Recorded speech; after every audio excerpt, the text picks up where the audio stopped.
हर कहानी में वो जादू बार बार नहीं होता, पहला असर जो हो वो दोबारा नहीं होता। कभी मत पीना वाइन्स को, क्या आप लोग देख रहे हैं पॉपकॉर्न माइंड्स। तो दोस्तों आज हम बात करेंगे कुछ ऐसी मूवीज जिनके पहले पार्ट्स ने बहुत ज्यादा धमाका मतलब ब्लॉकबस्टर रही थी सिनेमा पर। पहले मैं आपको लिस्ट बता दूं कि इस साल की सबसे डिजास्टर्स मूवी जो सबसे बड़ी लगती थी उनमें जो पहला नंबर है वो आता है फ्रियोसा, उसके बाद जोकर 2 और उसके बाद स्माइल 2। ये तीनों मूवीज अपने सीक्वल्स बनाने के बाद फ्लॉप रही। अपने पहले पार्ट का जो बॉक्स ऑफिस था वो तो छोड़ो, अपने बजट तक ये नहीं कमा पाई। तो गाइस चलते हैं इन मूवीज की दुनिया में और देखते हैं कि इनके सेकंड पार्ट ने आखिर क्यों नहीं इतनी कमाई की जितने कि इनके पहले पार्ट ने कमाई की थी। पहली मूवी फ्यूरियोसा, इसका पहला पार्ट मैड मैक्स अ फ्यूरी रोड जो कि 2015 में आया था और एक धमाकेदार थ्रिल उसने सिनेमा पर छोड़ा था। उसके एक्शन पैक और उसमें सिनेमेटोग्राफी हर चीज जो थी वो 10/10 थी, लोगों को एक हिलाकर रख दिया था। और उस डायरेक्टर का नाम जो था वो भी यही बन गया था, अ मास्टरमाइंड जॉर्ज मिलर। लेकिन उस वक्त चार्लिज थेरोन ने जो अपना कमाल दिखाया था मूवी में, एनर्जेटिक फ्यूरियोसा बनकर, और साथ हमारे वैनम भैया मतलब टॉम हार्डी, जो उन्होंने कमाल दिखाया था वो भी लाजवाब था। एक्शन पैक्ड सीन्स ऐसे थे जिनको देखने के बाद दिल करता था कि बार बार देखते रहें। तकरीबन हर दफा वो मूवी हर शख्स ने 2 से 3 दफा तो जरूर देखी होगी। लेकिन फ्यूरियोसा में क्या ऐसी चीज की कमी रहेगी जिसकी वजह से ये अपना बजट भी कमा नहीं पाई। जी हाँ दोस्तों, इस मूवी का बजट जो था वो लगभग 265 मिलियन था और इस मूवी ने 269 मिलियन ही कमाए, 4 मिलियन। तो जानते हैं इस मूवी का राज कि ये फ्लॉप क्यों हुई। पहली बात तो क्रिस हेम्सवर्थ इस मूवी के लिए सूटेबल ही नहीं थे कि जो इस मूवी के अंदर आते, और उसने वो एनर्जेटिक डेमेंटस की वो शक्तिमान जिसको कहते हैं ना, वो जान ही नहीं नजर आ रही थी कि जिसकी वजह से ये मूवी हिट हो पाती। साथ में फ्यूरियोसा का वो करैक्टर चेंज कर दिया। चार्लिज थेरोन जो थी उनका करैक्टर एक धमाकेदार ऑस्कर था।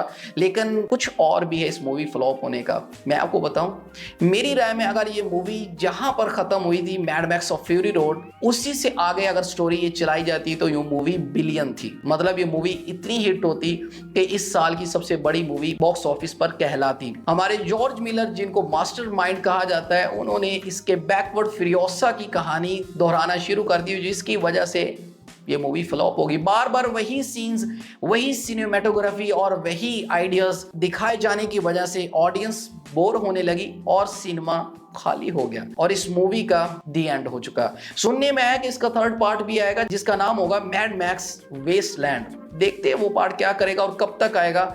आप कमेंट्स में जरूर बताना अगर आपको भी कोई आइडिया हो तो। गाइस चलते हैं सेकंड मूवी की तरफ जो कि इस साल की सबसे डिजास्टर रही। उसका नाम है जोकर 2, जो कि आपकी सबसे बेस्ट मूवी रही थी। मुझे ये क्यों कहना पड़ रहा है क्योंकि वो हर एक शख्स की मूवी बेस्ट रही थी जोकर 2, क्योंकि जोकर हम शुरू से देखते आ रहे हैं। जैसे डीसी मूवी के जो कैरेक्टर वहां से इंस्पायर्ड होकर इतनी मूवीज में आया है, और उसके बाद उसका जोकर जब पार्ट 1 रिलीज हुआ था बहुत ज्यादा अमेजिंग रहा था। उसमें इमोशनल टच था, उसमें जो म्यूजिक पर कॉमेडी और ईच एंड एवरीथिंग जो सीन्स थे उन्होंने दिल में जगह बना ली थी। सच में गाइस जोकर सुनने में तो हंसी आती थी, लेकिन लोग इमोशंस में बह गए थे जब ये मूवी आई थी। लेकिन इसका सीक्वल कुछ मिस कर गया। सीक्वल इसलिए मिस कर गया क्योंकि वो ही ऑडियंस चाहती थी कि वो जोकर हमें दोबारा मिले जिसमें वही दर्द, वही इमोशंस थे, वही उसकी कॉमेडी थी। लेकिन इस दफ़ा इन्होंने वो सब कुछ जस्ट लाइक अ स्नैप कर दिया, थैनोस की तरह, और सब कुछ अलग अलग कर दिया। जैसे सोनी और मार्वल, शायद डिज्नी, कि इस फिल्म में ना तो वो कॉमेडी ऑडियंस को मिली, ना ही वो इमोशनल टच मिला, नहीं वो दर्द वाला जोकर दोबारा से मिला सिनेमा पर। तो इस वजह से ऑडियंस को काफी बोरिंग महसूस हुई और ये जोकर जोक ही बन के रह गया। इस वजह से ये मूवी डिजास्टर गई इस साल की। याद रख लें इसकी पहली मूवी ने काफी बॉक्स ऑफिस किया था। इस मूवी का लगभग जो बजट है वो ही 200 मिलियन था और इस मूवी ने अभी तक मेरे ख्याल से 200 मिलियन बॉक्स ऑफिस ही नहीं कमाया। गाइस अब बात करते हैं थर्ड मूवी के बारे में, जो मूवी है स्माइल 2।